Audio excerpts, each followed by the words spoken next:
Your name is the most powerful part of you. This is where your strength lies. It resonates with the most sacred part of who you are. And it can also unlock the most beautiful parts of you. It is like a roadmap to your destiny. One of the most challenging tasks as a parent is actually choosing a name for your child. Anyone who's ever had to name a child know how incredibly daunting this could be. And sometimes you can choose names before the birth of a child, but on the day when the child is born and when you look at the child's face, you realize that all the names that you have previously chosen are not the one.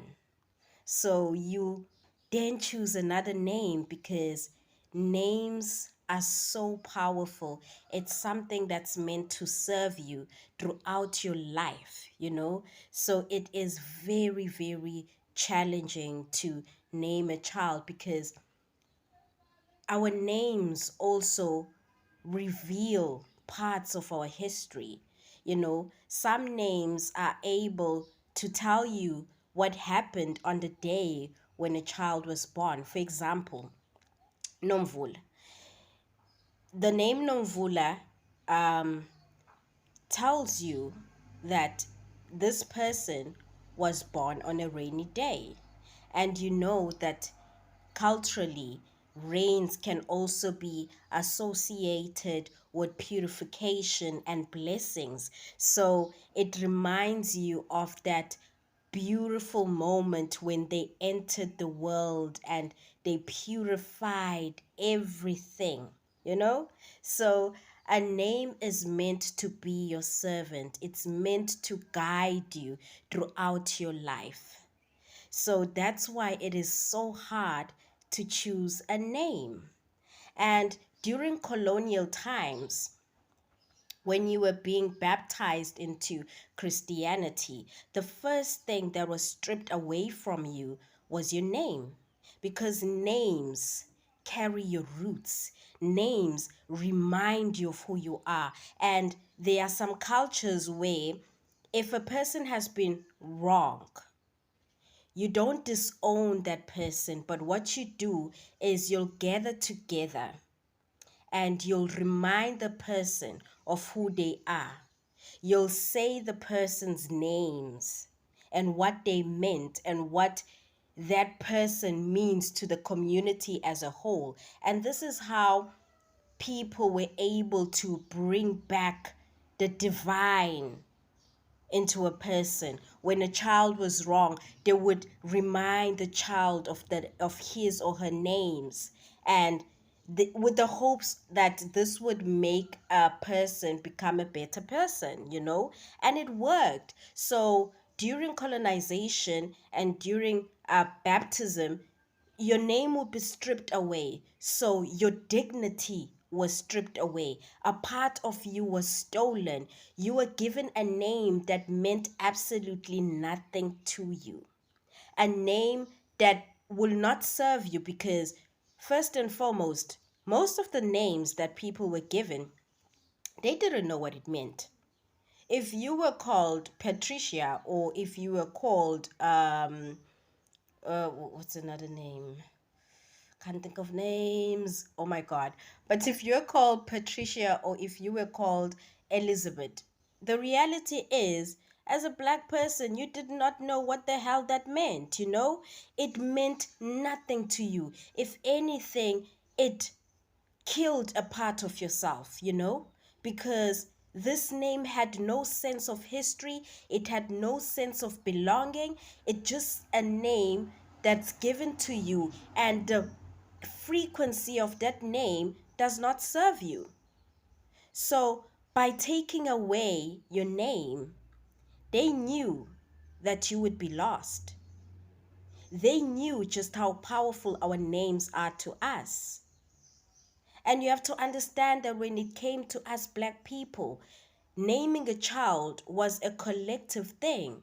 It wasn't just one person whose duty was to name the children, but it would be the elders and the parents who decide upon a child's name.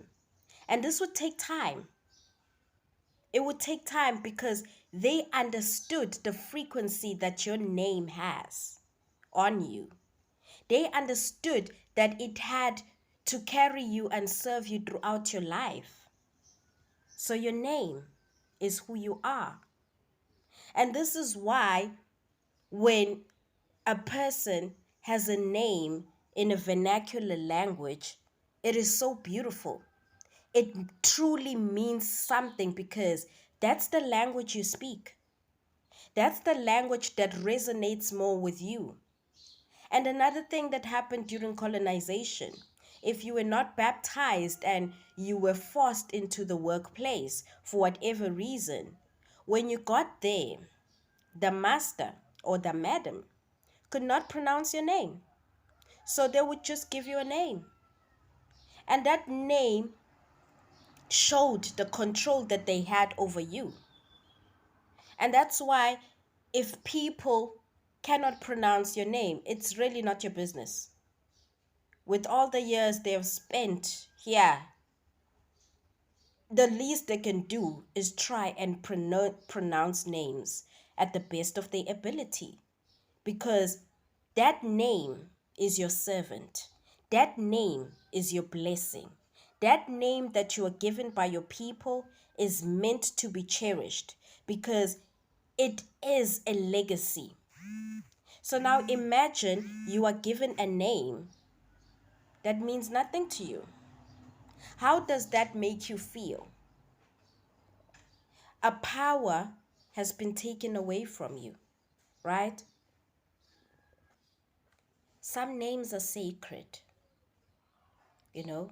Some names are so sacred that on the day when you leave this earth, those names are going to be recited at your funeral. So when a person took away your name and gave you a new name, a part of you died because eventually what happened to some people is their authentic names were forgotten because it was not used every day. And it's just sad. Some names were given to you during sacred rites of passage. It may not be a name that everybody knows, but it is a name that is meant to serve you, a name that is your calling. So now imagine if your name meant nothing. What does that do to you? I think this is why a lot of us eventually rejected European names and we just stuck to names that meant something to us, to names that were given to us by our parents or our elders. And we have chosen to not give our children European names because a name is like a prayer. The most powerful, beautiful, authentic prayer you'll ever say in your life is one that's in your native tongue. A prayer that's said in your home language, right? So your name is like a prayer because those are the prayers that your people had for you. It's a blessing. And this is why it's so hard to name a child. And this is why a name can make a person or even break a person. And this is why during colonization, your name had to be stripped away from you because they understood the divine power of names. Names form part of history, they form part of memory. Names are a blessing. Names build character. Names are like a prayer or a sonnet that is given to you, and it's meant to serve you throughout your life. And this is why it's so hard to name a child. And this is why naming a child was a collective process. But your name is one of the most beautiful, authentic parts of who you are. If people cannot pronounce it, that's not your problem. Be you. Pronounce it to the best of your ability. Cherish that name. And there are some people who don't like their name because of what they feel it resonates with. But the point is, your name is a part of you. And it resonates with the most sacred parts of you. Your name is a blessing.